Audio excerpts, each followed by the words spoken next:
Hello, good morning.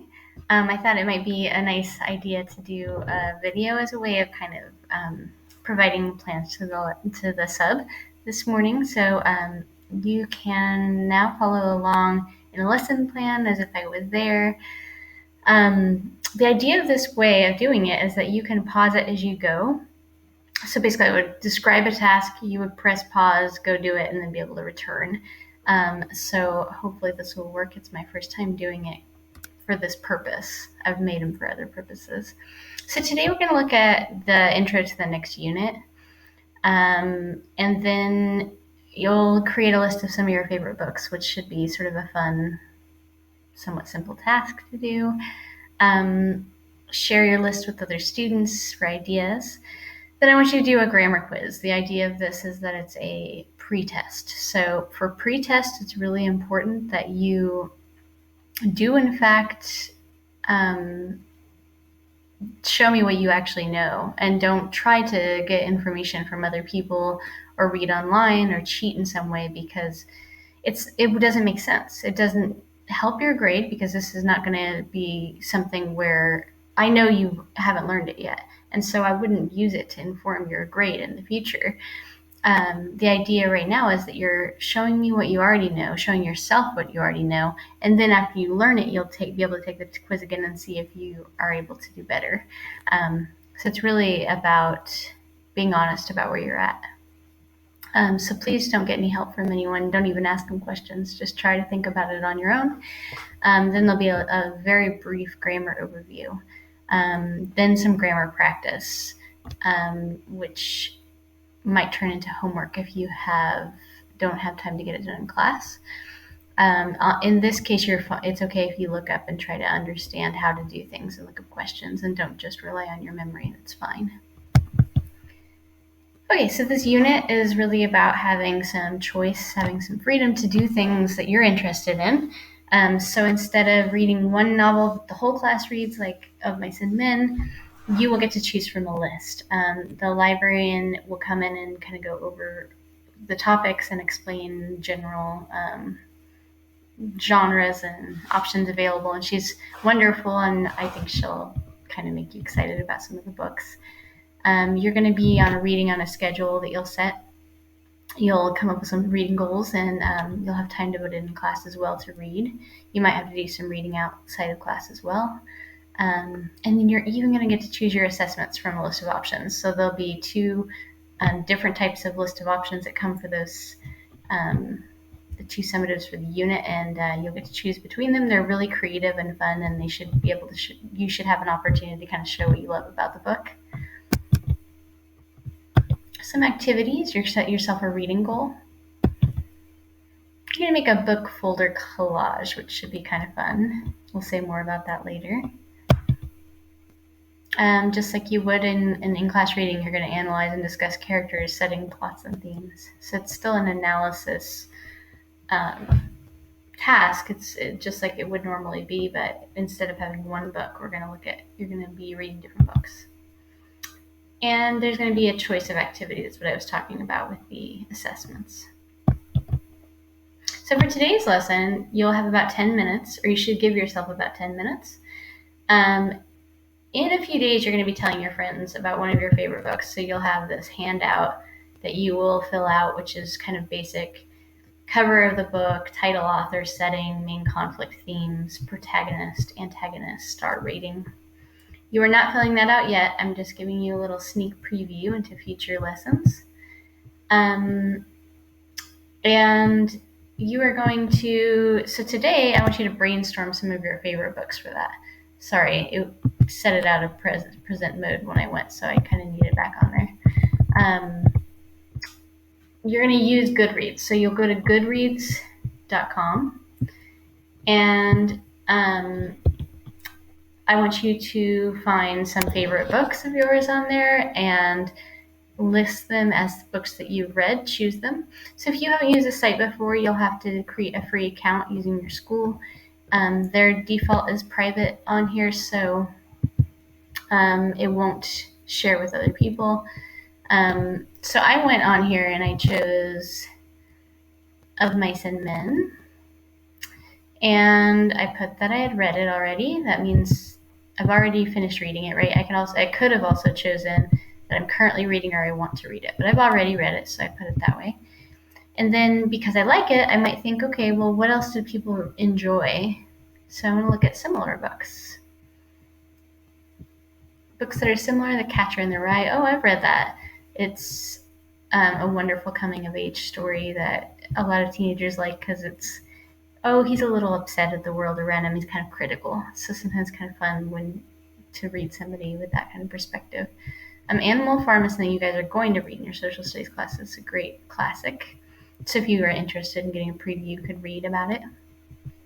Lord of the Flies is a good one. It's a kind of looking at human nature and what would happen if this group of boys ends up without any adults around because they are in a plane crash, they're on an island, and it's just like these kind of thought experiments of what would happen if you put a group of kids on an island without adults and try to see what they come up with.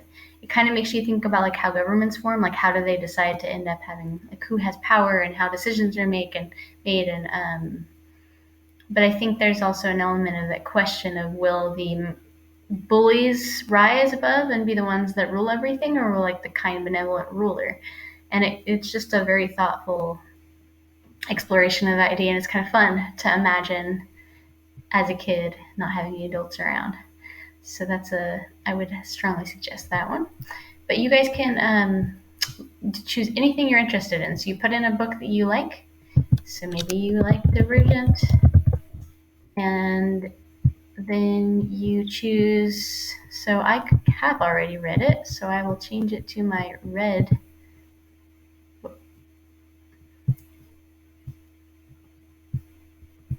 I don't want to review it, so I'm just going to put it as read. And then I want to open it up to look at it and look at what readers also enjoyed, see similar books, and see if there's anyone I want to add to my own want to read list or just put on read. So for you guys today, I want you to, by the end of this part, I want you to have chosen at least 10 that you've already read and click read, have like the word read on them. And then choose from that list, choose a smaller set that you're going to put on sticky notes and stick on the board for other people to see. And then read through other people's ideas, maybe ask them about it and see if you can come up with a few ideas. Please only take about 10 minutes to do this. So right now you can pause and get started on that task, and when you come back, unpause. Okay, so now you're back and you have a grammar quiz to do on Schoology. This is the one where I want you to do it by yourself without getting any help from others. So right now you can go ahead and click pause and go do your grammar quiz found on Schoology under the tab called Grammar Duarte. Okay, so now I'll do a little bit of review of some basic parts of speech. So verbs. So these are what we often call action words, but sometimes I'm a little bit hesitant to do that because some of the cases of verbs don't sound much like actions. Like the verb to be does not seem much like an action to me, but I can see how it kind of fits into that.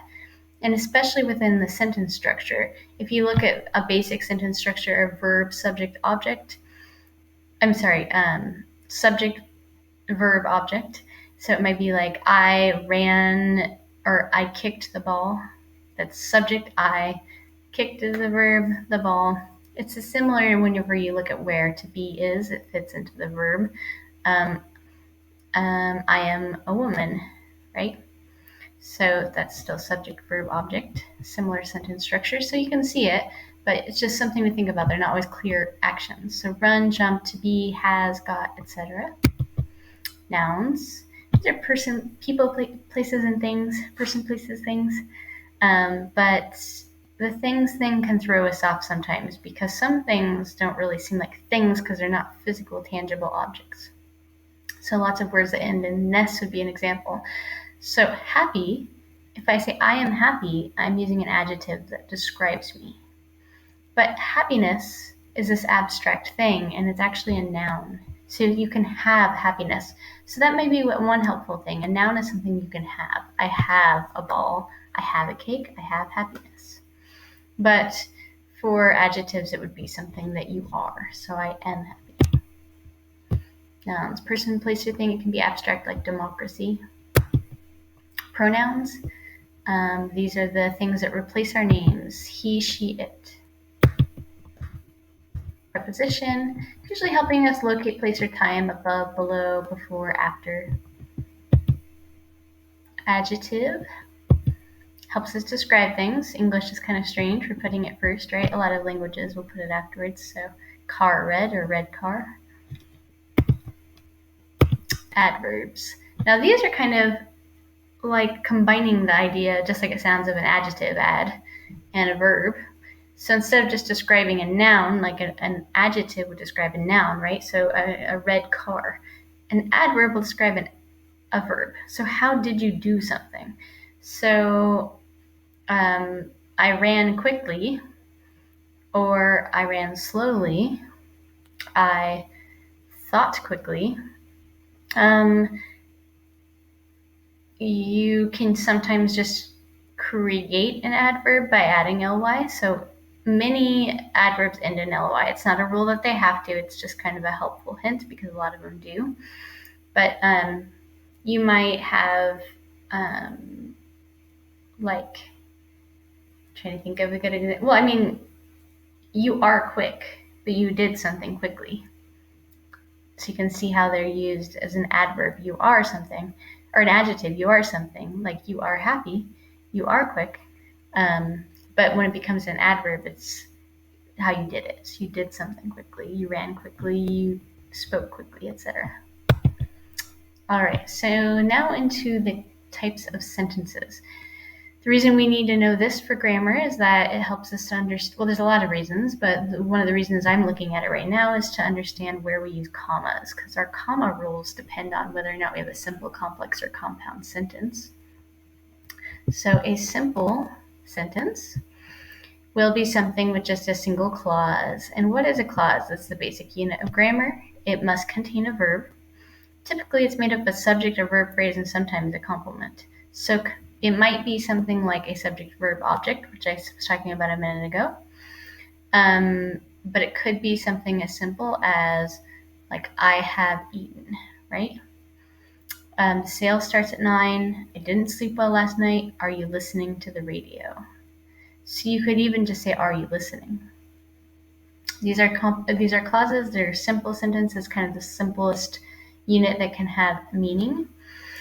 It's independent, which means that it doesn't need another clause to explain it. It's a full sentence all on its own. So an independent simple sentence is something like, I've eaten.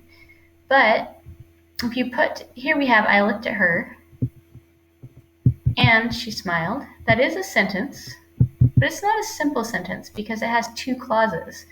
Another way of thinking about it is that you could take these two clauses, I looked at her and she smiled at me, and they both could make themselves, they could make two independent sentences, right? You could have just said she smiled at me as one sentence, or I looked at her as one sentence. So an independent sentence would be an independent clause, I looked at her, or an independent clause, she smiled at me. We don't need them. We don't need the other part to make a sentence. Here we didn't go to the show because there weren't any tickets left. We didn't go to the show could have been an independent sentence on its own. It would be a simple sentence, right? But because there weren't any tickets left, you can't use that as a sentence on its own, because the word because makes us wonder what else? What is the causal relationship? What are we missing? Because of what? That would mean that this is a dependent clause. It's not independent. It depends on the other. It has to have something else to make sense. So independence can be sentences on their own. Dependence cannot. Dependent clause. So that starts to help you with that.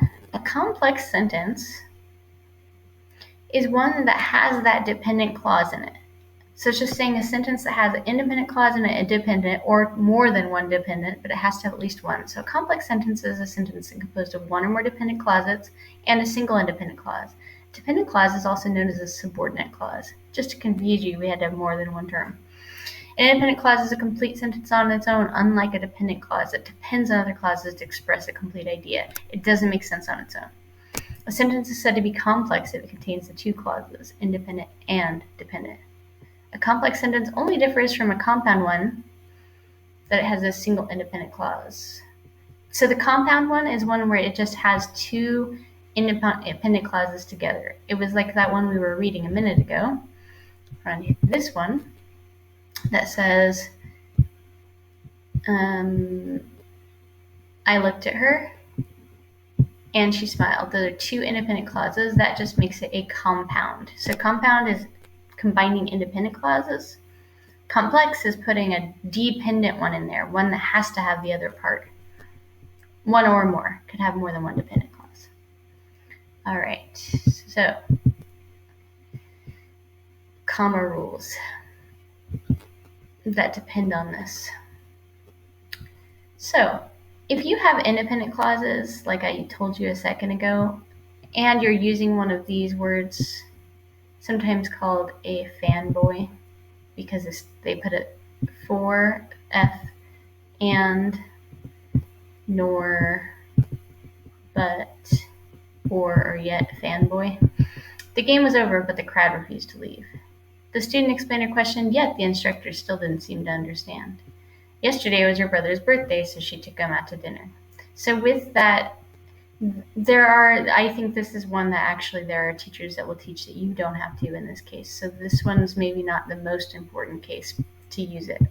But there are some, you can certainly use it here. So separating these independent clauses, if I had put an and, you would not need to do the, I'm sorry, never mind about the last thing I said. Okay, so then we have using commas after introductory clauses. So they're using, basically in this case, they're saying if the dependent clause comes before the independent clause, you have to put a comma. This is definitely important. And all lines of grammarians will agree with this one. So this is what I want you to learn. While I was eating, comma, the cat scratched the door. While I was eating is called the dependent clause. That means it needs to go, it needs a comma if it doesn't go afterwards. But here's the important thing. If it goes afterwards, you can't use a comma. So we have it here, incorrect. The cat scratched the door while I was eating. It goes first, while I was eating, comma, the cat scratched the door. The cat scratched the door while I was eating, no comma. So here, because her alarm clock was broken, she was late for class. If you put she was late for class because her alarm clock was broken, should you use a comma or not? If you are ill, you ought to see a doctor. You're going to use a comma, right? All right. So that is the comma rules I want you to learn for today. And you're going to find a practice handout in Schoology. And I would like you to spend the rest of the class doing it. If you don't finish, please do this as homework. Thank you. I hope you guys have a very nice day. And see you soon.